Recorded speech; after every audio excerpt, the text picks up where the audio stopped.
As I stood at the base of Sigiriya, the towering lion rock loomed above me, a fortress in the sky.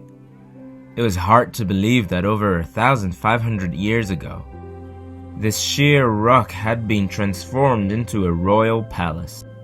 Now, it was a UNESCO World Heritage Site, an architectural marvel rising out of the jungle, its red-brown cliffs glowing in the afternoon sun. The path leading up was lined with the remnants of royal gardens, their ancient pools and terraces still perfectly symmetrical. It was easy to imagine how breathtaking this place must have been at its peak. A floating kingdom among the clouds, surrounded by lush greenery. Halfway up, I stopped at the mirror wall, once polished so perfectly that the king could see his own reflection.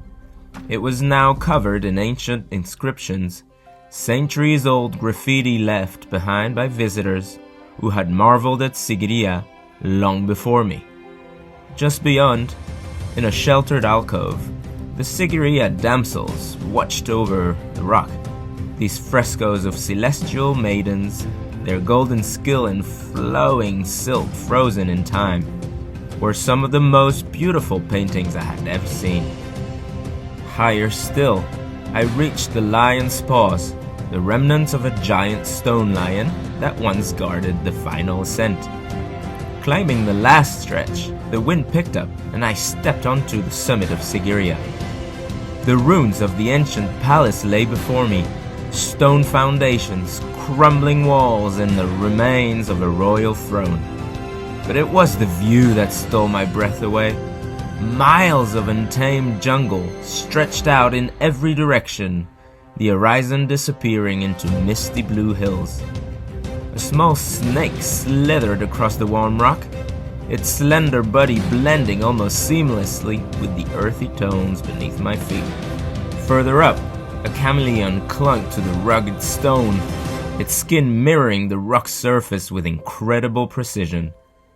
As the sun began to set, Sigiriya felt like something out of a legend, a forgotten kingdom resting above the clouds, holding on to its secrets. As I made my way down, I wandered toward the lake at the base of the rock. Overhead, a giant black squirrel darted between branches, its bushy tail trailing behind like a shadow.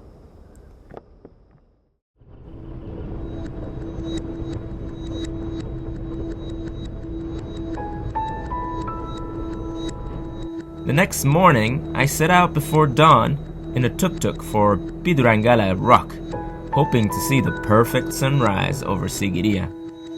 The climb was rugged, the path winding through boulders and jungle. I came across a hidden rock temple nestled within the jungle. Inside, painted damsels were dancing and a reclining Buddha lay in quiet meditation. Outside, another Buddha had a serene face, worn smooth by time. I reached the top just as the first light crept over the horizon, but instead of a golden view, I was met with a thick mist, a white, endless void stretching in every direction. I laughed at the irony. Nature doesn't always give us what we expect, but sometimes it gives us something else entirely. And as I hiked back down, I knew that Sigiriya and Pidurangala weren't just about what you see from the top. They were about the journey, the history, and the feeling of being somewhere truly extraordinary.